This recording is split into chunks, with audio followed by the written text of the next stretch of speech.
पैशाचा प्रश्न नाही, मी गर्भवती आहे. मला डॉक्टरांकडे जाऊन तपासणी करून घ्यायची आहे. नैना कारखानीसचा चेहरा पांढरा फरक पडला होता. अगं एवढंच का? सगळ्या बायका असंच काहीतरी सोचतात. गर्भारपणाचं पाय घसरत नाही का? कुणाचा? संजना देशमुखने टोलावत म्हटलं. तिच्या आवाजात किंचितही काळजी नव्हती. नैनाला तिचं निर्लज्ज बोलणं ऐकून हसूही आलं आणि डोळ्यातून पाणीही. मी सांगितलं ना, मला बाळाची काळजी घ्यायची आहे. मला तपासणी करायलाच हवी. अगं लहानगी दिसतेसही कोवळी आणि लग्नाआधीच पोटात मूल. कसली लाज नाही का तुला? संजनाने पुन्हा जखमेवर मीठ चोळलं. नैना क्षणात लाल झाले. चेहरा मान सगळं गरम झालं. नाही, माझं लग्न झाले. ती खोटं बोलली. पण तिच्या आवाजात कंप होता. संजना थंड हसली. कुठला नवरा? कपडे बघ तुझे, घरचं बघ.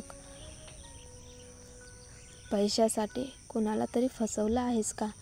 तुझ्या आईवडिलांनीच तुला बाहेर ढकललं नसेल ना? पैसा मिळवायला. नैनाचा जीव उरात धडधडू लागला. तेवढ्यात अचानक तिच्या पोटात एवढा तीव्र वेदनेचा झटका बसला की ती खाली वाकली. तिने पोट धरलं, पण तोंडातून शब्द बाहेरच पडत नव्हते. संजना घाबरली. तिने आर्यनचा हात धरला आणि घाईघाईने निघून गेली. आर्यन मात्र जाताना थांबला. मागे वळून नैनाकडे पाहिलं आणि जीभ काढून चिवडवलं. त्या विजयी हसण्यात तिचा अपमान दडला होता. नैना त्यांना थांबवायचा प्रयत्न करत होती, पण पोटातल्या वेदनेमुळे तीव्र कमजोरीनं ती एका बाकावर कोसळली. का ग देवा, घरच्या लेकीसारखी साधी मुलगी असूनही असं आयुष्य माझ्या वाट्याला आलं. फक्त एक साधी कॉलेजची विद्यार्थिनी व्हायचं होतं मला. मग हे गर्भ, हा अपमान, हे अश्रू सगळं माझ्या वाट्याला का? तिच्या मनात ओरड सुरू होती.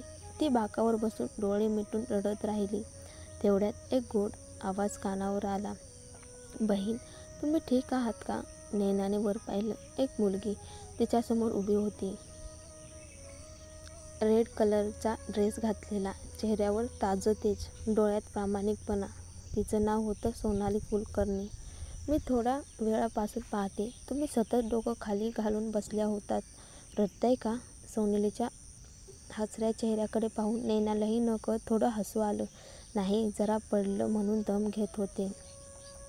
नैना अलगद म्हणाली. पडल्या? आणि ज्याने धडक दिली तो? सोनाली भुवया उंचावून विचारलं.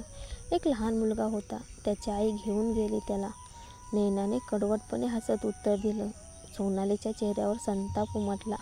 अरे, लोकांना अजिबात शिस्त उरली नाही. एवढ्या गर्भवती बाईला धडक देऊन माफीही नाही. हे ऐकून नैनाच्या डोळ्यात पुन्हा पाणी आलं.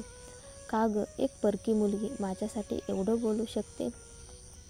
पण माझेच आईवडील मला पैशासाठी विकायला तयार झाले होते. सोनालीने तिचा हात धरला. बाकावर बसून काही होणार नाही. हवं तर मी तुला हॉस्पिटलमध्ये घेऊन जाते. नैना क्षणभर थांबली. हॉस्पिटलला जायचं, पैशाशिवाय घरी जाणं अशक्य आणि ईशान राणेच्या बंगल्यातही परत जायचं नाही. मग कुठं जाऊ? एक जागा होती कदाचित. सोनालीचे आभार मानून नैना निघाली. काही वेळानं ती आर्ट गॅलरीसमोर पोहोचली. फॅशियल स्कॅन, ओळख मिळाली नाही. मशीनचा थंड आवाज ऐकून तिचं मन खिन्न झालं. गार्डने हात हलवत तिला हुसकावलं. रजिस्ट्रेशन झाल्यावर या. नैना थकून रस्त्यावरून चालू लागली. समोर एक आर्ट प्रदर्शन दिसलं.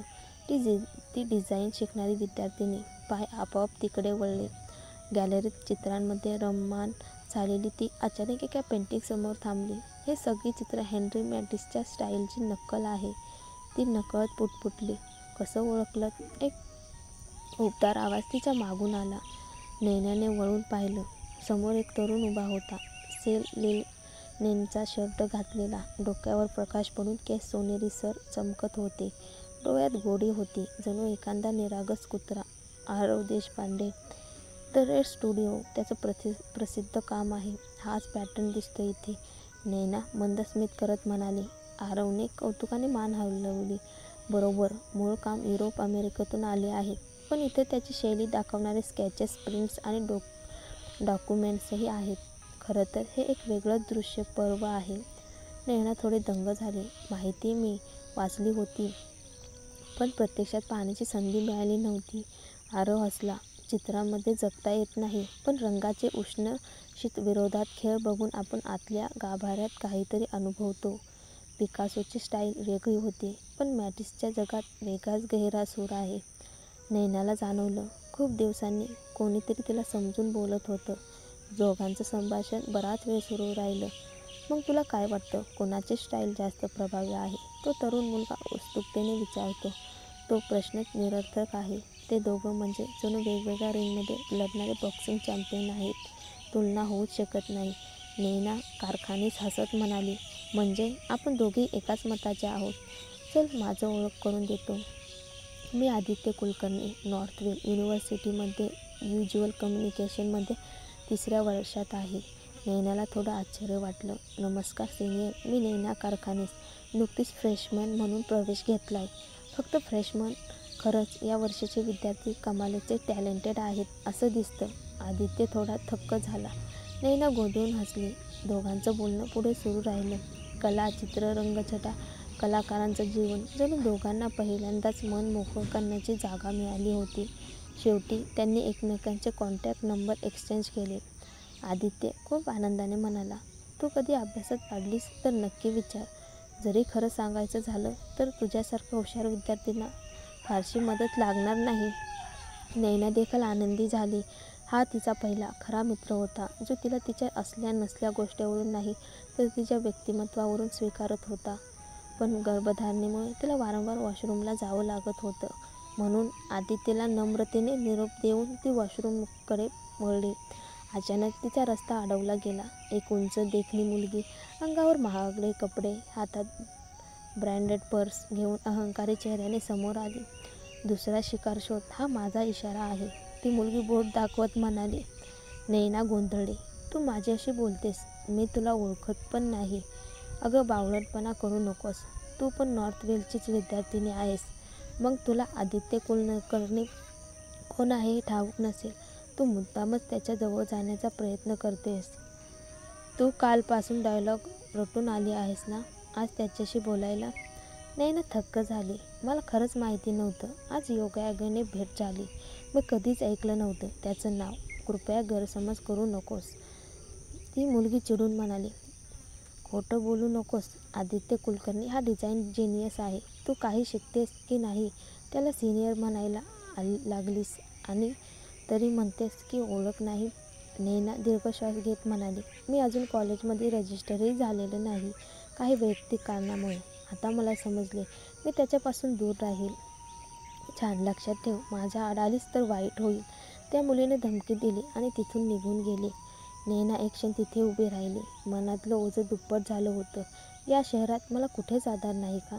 दरम्यान ब्रजेश कारखानीस आपले मित्र घेऊन रस्त्यावर हिंडत होता. एक साध्या पण सुंदर मुलीकडे त्याची नजर गेली.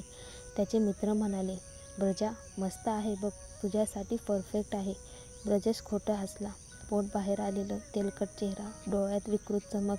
तो तिच्या जवळ गेला. हाय, बोलूया का? त्याने डोळा मारला. ती मुलगी चिडून म्हणाली, मला ओळखतही नाहीस, दूर हो. अगं, आता ओळख झाली ना, चल स्नॅपचॅटवर ॲड कर. ती हलली नाही. तेव्हा तो गुरगुरला, माझे दोस्त बघतायत, माझी थोडी तरी आबरू ठेव. तो तिच्या चेहऱ्याला स्पर्श करणार एवढ्यात त्याच्या नजरेत एक परिचित आकृती आली. अरे सोड, ही तिच्याकडे काही नाही. खरी सोन्याची खाण तर तिकडे आहे, म्हणून त्याने त्या मुलीला बाजूला ढकललं. त्याच्या डोळ्यात टपकत होती. पकडा तिला, ब्रजेश किंचाळला. मित्र थोडे घाबरले. पण ती तर तुझी बहीण आहे ना? बहीण माझ्या पायाची, ती तर आपली पैशाची झाड आहे. पकडा लवकर. क्षणात नैनाभोवती गुंडांचा घेरा पडला. नैना धिजली. तिने ब्रजेशकडे पाहिलं. नैना, आता कुठे पळणार? पाहू कोण तुला वाचवतो ते. ब्रजेशने तिचे केस ओढले आणि क्रूर हसला. मला सोड, माझं तुझ्याशी काहीही नातं नाही उरलेलं. नैना आरडली, पण गुंडांनी तिला घट्ट धरलं होतं.